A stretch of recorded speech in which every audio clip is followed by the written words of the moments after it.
Hello everybody, welcome back to a new After Effects CS6 tutorial. My name is Buddy Blackford and I'm going to talk about lights today, and I'm going to do a little introduction to lighting.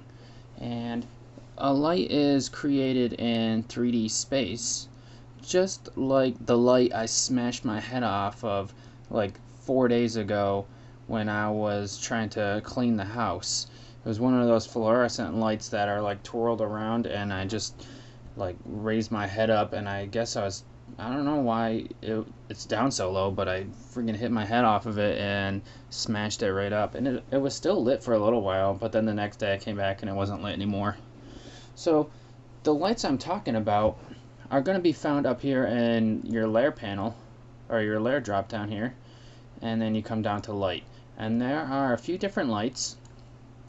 There's a parallel light, a spotlight, point, and ambient. And I'll go over those one at a time for you so you can figure out what they do and how they are used.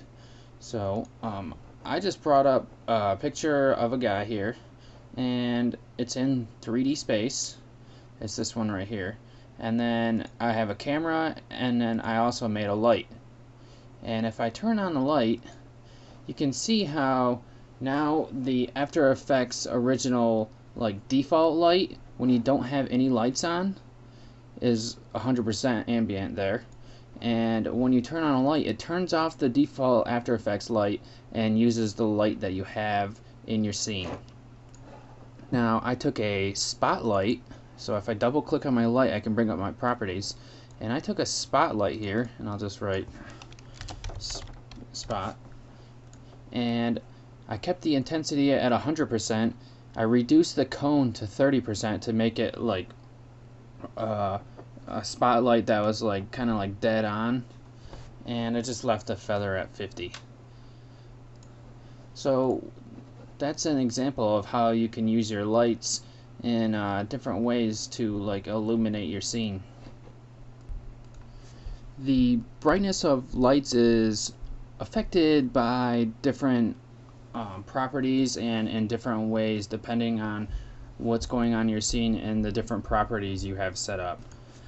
For example, the angle of your light is going to affect how bright the image is that you're casting the light on.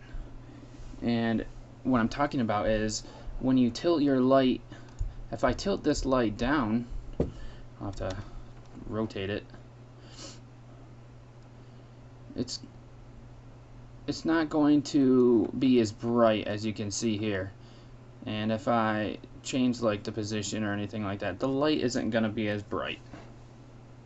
Now, also the angle between the camera and the actual layer is going to have a small effect on your light. So if I rotated this layer, you can see that the light on it actually gets dimmer. As you can think about it, like if the lights need to bounce off the layer and come into the camera, and that's how you get your lighting there. So now when it's back straight on, it's at the maximum value there, and when the light is straight on to the object, it's going to be the brightest. The material properties of your object also depend on, or also affect how bright your lighting is. So if I bring down the picture here, oh, wrong picture, let me grab this one, and come down into material options, you get some options going on here. Now this option here called diffuse, that is how much light that your object will accept. So if I turn this all the way up, you can see that the brightness of the light changed. So if I turn it back down lower to 0, now there is a lot less light being accepted by the object. So I'll put that back on 50.